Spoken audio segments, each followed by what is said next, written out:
and welcome to the AHR podcast, where we engage in captivating conversations about the built environment and its influence on shaping a more positive future. I'm Gurminder Sanghera. I head up the lead studio for AHR, and I'm passionate about creating intelligent and inclusive environments which result in sustainable communities. Year on year, the UK's population increases, yet footfall in our city centres is in continuous decline, and more high street businesses are permanently closing their doors. In today's episode, we'll be discussing what do we mean by urban design, what do effective and sustainable places need to flourish, and how can we build communities which thrive now and well into the future. I'm joined today by my colleagues David de Sousa and Karle Burford, both of whom work across the UK, and between them have a wide variety of experiences and specialisms within urban design and placemaking. I'd like to welcome you both and invite you to provide a little background to each of your roles, please. David, would you like to go first? Hi, Jim. Yeah, thanks for the introduction. My name's David de Sousa. I'm residential sector lead for AHR. I've 25 years experience in practice working at both planning and delivery of a range of projects, which includes high-density apartment blocks all the way through to master planning new low-rise housing-led schemes on both brownfield sites or town extensions. Fantastic, David. Thank you for that. And Karle? Yeah, thanks, Jim. Hi, Dave. I've been working for 30-odd years in the profession, more years than I'd like to remember, and I lead the Bristol office for AHR. We often get involved with often public sectors, but some private sector regeneration schemes, creating new places. Quite often do quite a lot of work in our kind of local regional towns as well as our cities, such as in Taunton, Keynsham, of course, Bristol City itself. And they're often looking at new areas of existing places. But we've also looked at creating completely new places, such as Langarth, which is a new town just outside Truro in Cornwall, where we're creating something from scratch across just a load of fields, really. So some very different challenges there. Brilliant, both for that intro. It's such a broad and diverse field is urban design and placemaking. So I guess my first question really is, what makes good urban design and placemaking? And if you can give some examples, would you like to go first on that one, Karle? Yeah, sure. It is a very difficult, if not broad, question. But I always start it's about people. It's not about bricks and mortars and massing and heights and brand new buildings, etc. It's about getting people to be able to live, work and play all in the same place. This is nothing new. Back in Victorian times and before then and soon after then, there were some very successful towns and cities throughout the UK created.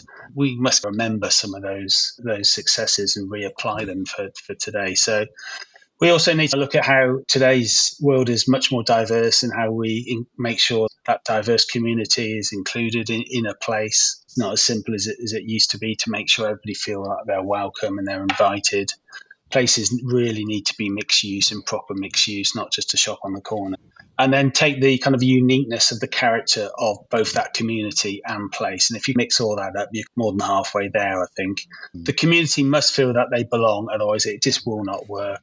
For Langarth, as I mentioned earlier, the new town outside Truro, we're creating a new town, but of course it did bound existing communities and the city of Truro.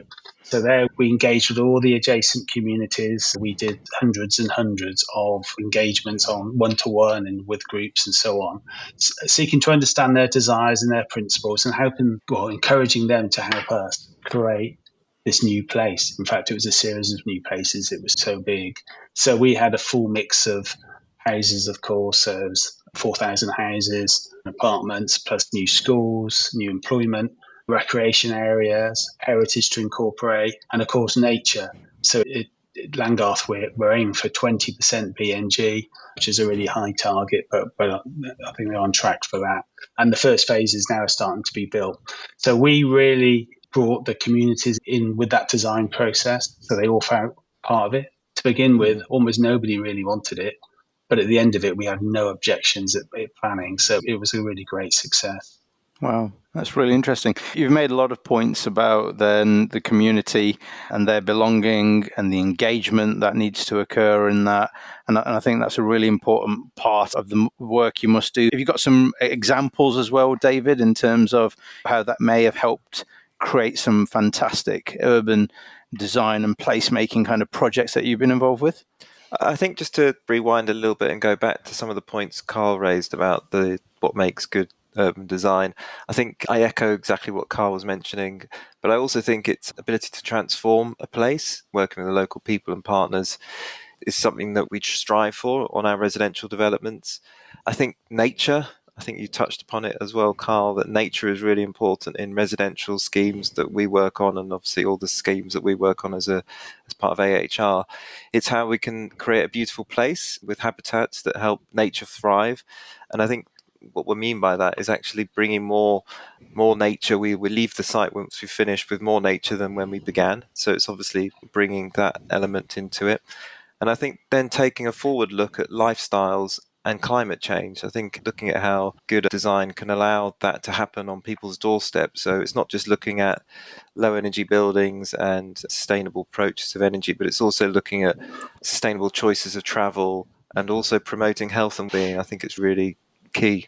We have done that we try and do this all over all our residential schemes from the starting point, but some of the most successful ones are where these elements really have been the driving of the design, and then allowing the buildings to then take form and shape afterwards.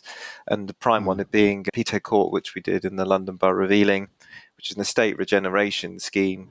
And we've very much focused on creating family homes for the local needs. So the residents had very much a desire to stay in the area, and we were trying to accommodate a number of family homes within a very urban apartment block development.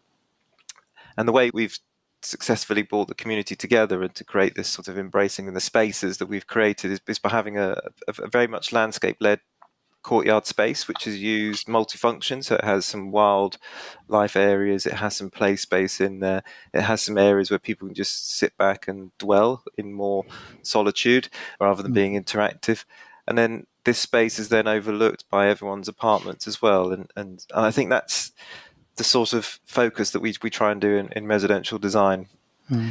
There's some really good examples there, actually, aren't there? And across all of those projects, both that yourself and Karle have talked about. And actually, there are some really interesting projects which aren't even residential, which are education focused and commercially focused, that we've also been involved with. Working with the University of Huddersfield is a great example of that, actually, recently, where we've developed the master plan for the new health innovation campus. And what underpinned actually some of the points that you've touched on there, both of you, in regards to how we're dealing with climate change and the importance of nature and how that kind of adds further value to the spaces and the residents within those buildings. Or it's really interesting because we looked at the well building standard and biophilic design principles, and that connection between people and nature is becoming even more prevalent and desired by occupants of buildings and residents. And I think that really adds value to what we're doing, especially in terms of nature recovery strategy and everything that we've talked about in previous podcasts. Speaking with various kind of stakeholders, that also provides some challenges as well, doesn't it, in effective placemaking at times. What are some of the challenges that you chaps have come across on some of your projects to ensure that we're creating effective placemaking? I can add something to that. And in particular, it's not an AHR project, but it's somewhere where I live and work. It's in the centre of Bristol.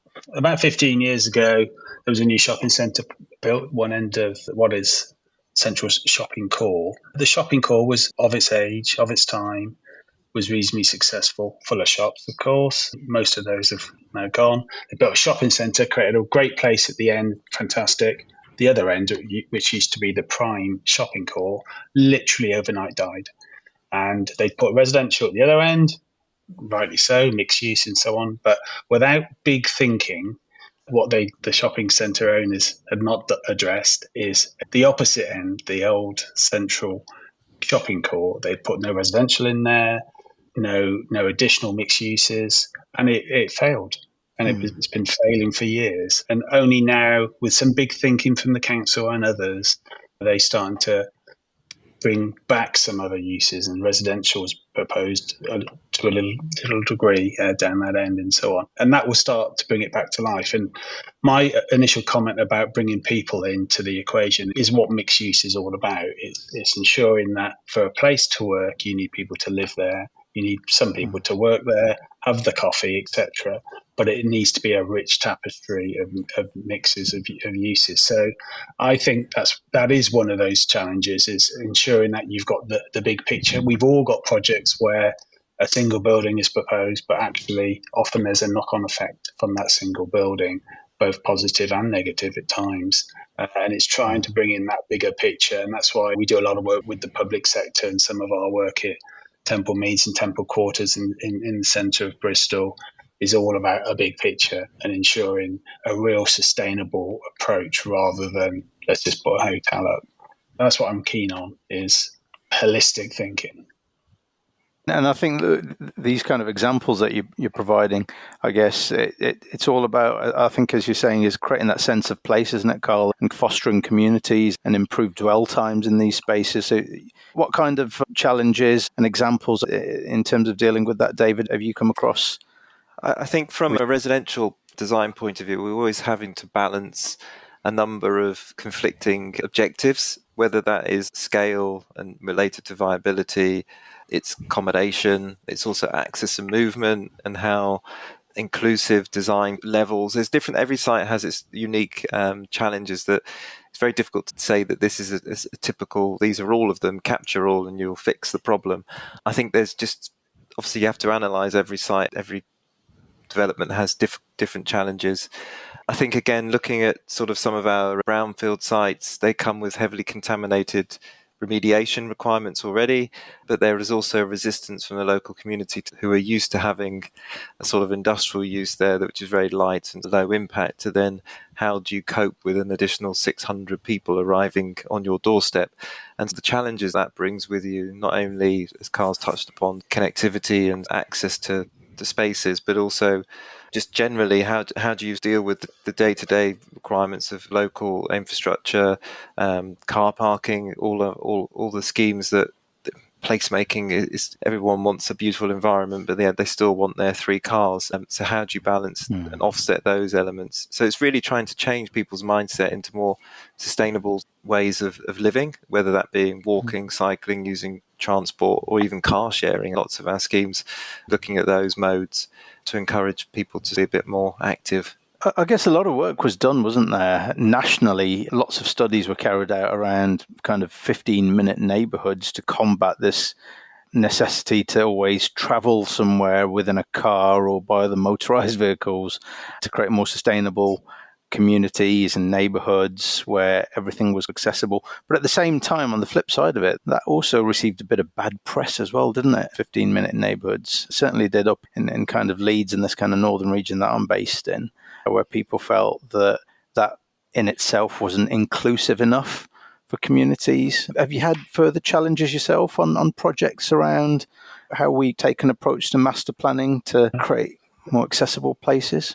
Karle? There's a few things there which kind of tune into my mind on a couple of issues. Bristol is divided by river, very similar to London, but smaller, obviously. There's you either live north of the river or south of the river, obviously. Very different places. And that kind of 15-minute idea works for some of those zones. But there are some zones further out, certainly in South Bristol, which do not feel connected to central Bristol, even though they might be only 2 or 3 miles away. I did some work with a school a few years back where some of the students said they'd never been to Bristol, even though they lived in Bristol, but didn't realise, these are primary school kids, they didn't realise they lived in Bristol, but they also felt distinct differently from Bristol. And there's a hell of a lot in there in terms of how disadvantaged that area was, how disconnected it was to the city, etc., and how we try and bring that in. If you go to that certain estate, there's a big shop there. And there's a few other big things there, but nothing else. It's apart from a lot of poverty.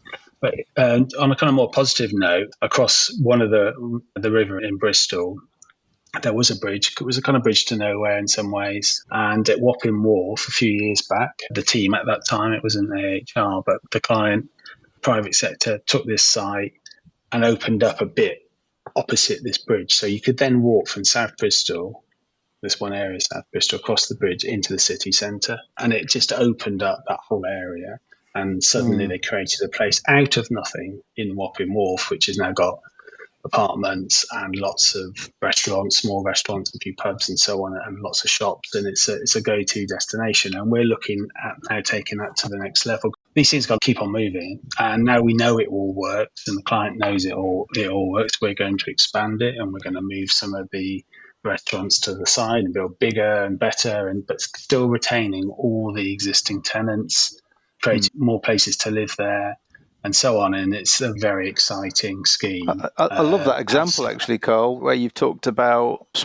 Love that example about a small intervention like a bridge that has actually acted as a catalyst to unlock regeneration in an area and connect up communities. Mm-hmm. Yeah, the bridge was there, but it didn't really connect through this new place. So it was coming out the route. So that connection is just paramount, making things work. And another point, actually, that you made about how some of these children in the school, whilst they were living in Bristol, didn't feel like they were part of Bristol. I think that kind of points towards this kind of role of equality, diversity and inclusion, doesn't it, and social justice in placemaking, and how they should be better connected with better access and affordable means of transportation to get from one place to another. There must be so many examples of where you see this, David, as well, in different boroughs across London. Yeah, I think that some of the challenges in London is probably more developed than, say, some of the other towns and cities we work across the UK. We're fortunate that the sort of underground in London is generally very good for accessibility, people with mobility needs and help. But taking it back to a sort of project example and how obviously that they form a key part of the community is how do we make sure that these groups are catered for? And so the example I was going to mention is the Greenwood Centre for Independent Living, which sort of ties a thread back to what we were talking about earlier, is about placemaking and getting the community involved and making sure that everyone has a voice, is that we used a series of tactile maps. So we had some residents of the Greenwood Centre who were visually impaired and found it very difficult to read material. Obviously, they could do Braille. We found it was more beneficial for them if we could do workshops and actually using 3D physical models. So we worked with them using physical models, tactile textures, very strong contrasting colours, again, to help people see the different spaces we were creating. And that workshop was quite free. We were cutting walls and moving things around live with them. So it was more of an engaged workshop. I think they're the key elements that we've covered in London.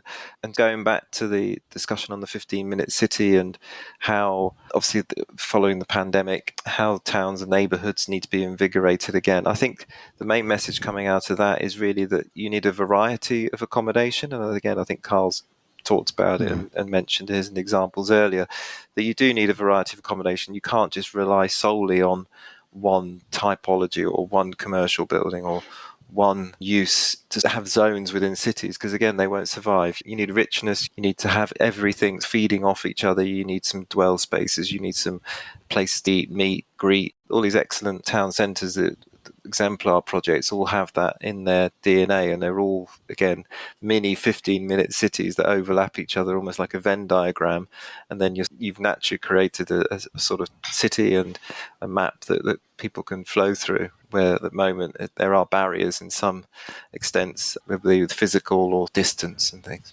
So I guess to ensure that we're creating these kind of interconnected, rich and a variety of places and spaces that are interconnected, we have to listen, don't we, to quite a wide variety of stakeholders to input into all of this and sift through probably a whole range of data. That sounds like a huge challenge in itself, doesn't it? Are there other means? You talked about having quite tactile, hands-on workshops where you were actually using models and textures and colours, which sounds really interesting, actually. Are there other things and means and methods that we've been utilising and testing?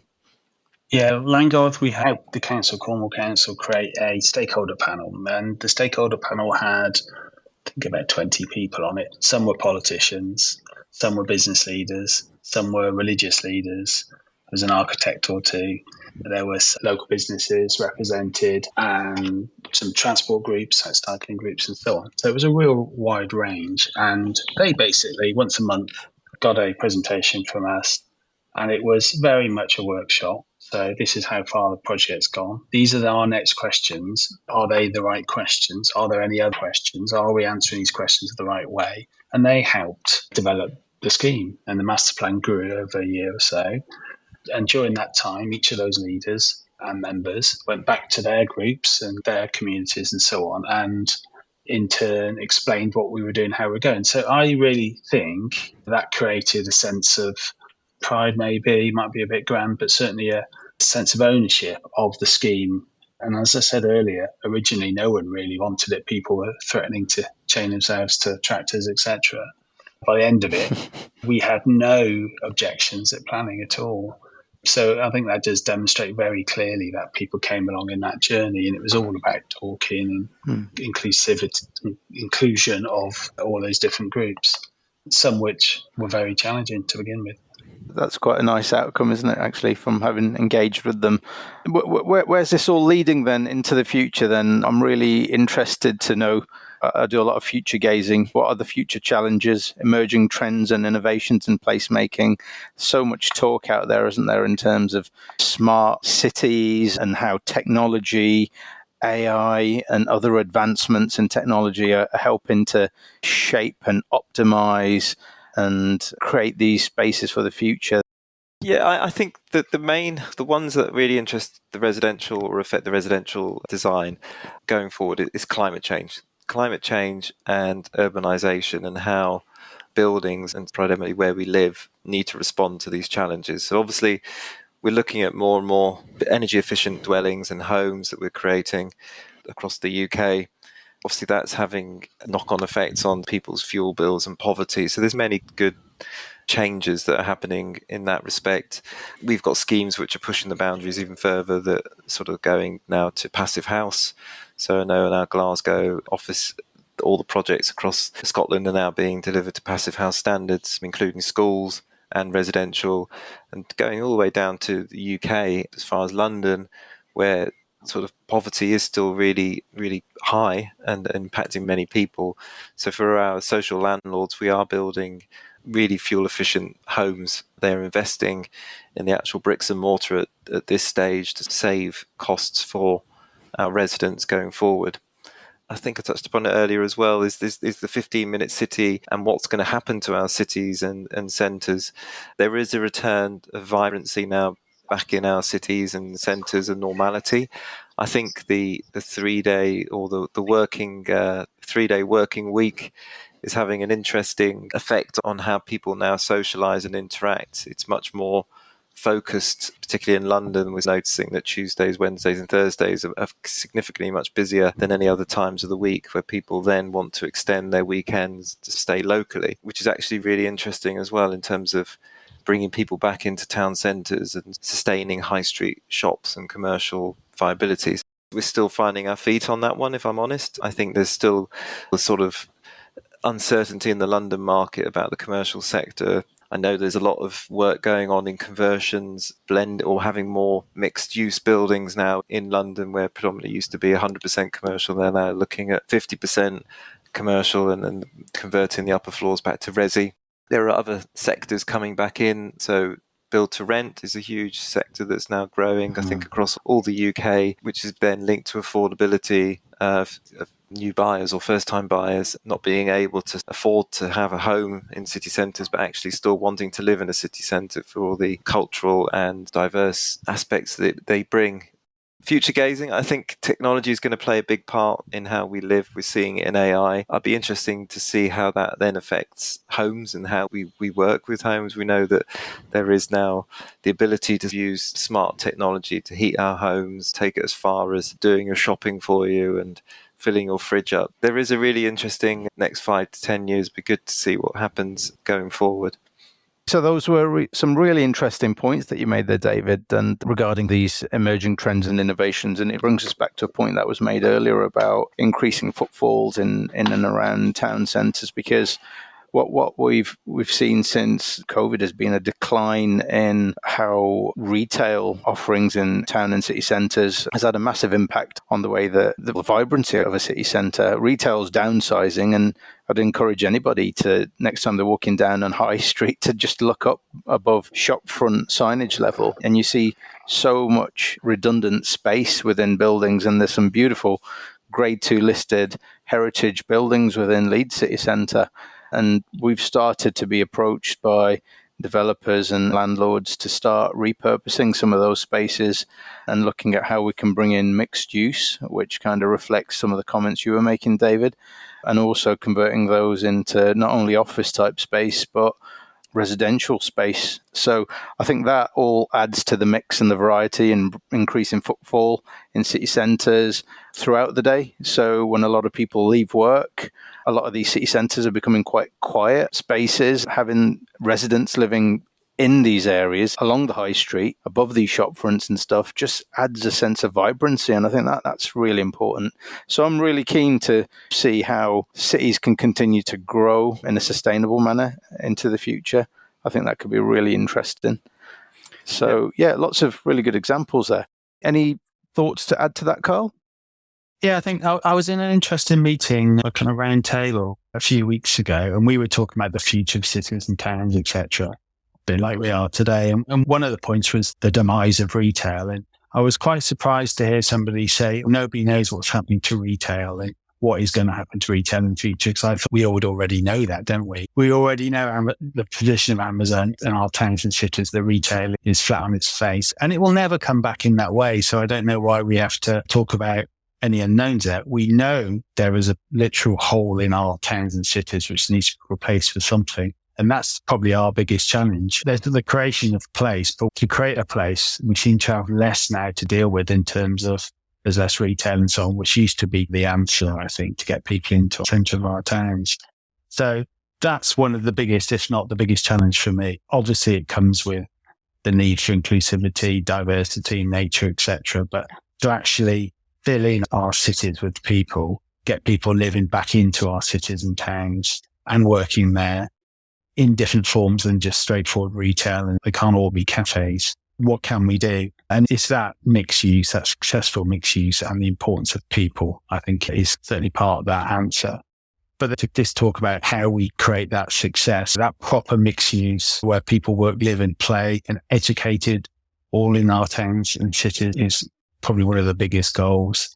We've all built schools outside and on the edge of towns. So start building schools right in the centre, and then let's get people able to get to those schools and those workplaces on foot and on cycle. So let's improve our highways and above all our connectivity for that kind of sustainable travel.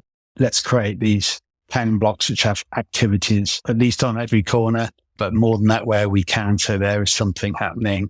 It sounds a bit old fashioned, but the butchers on the corner and the cafe on the other corner, these sort of things do work, but obviously they've got to be sustainable businesses. Don't clear all our buildings away. Make sure that we've buildings of all ages and all styles and different states of repair. So it's a diverse building stock as well, and that allows us to refurbish it and so on, and not knock it all down.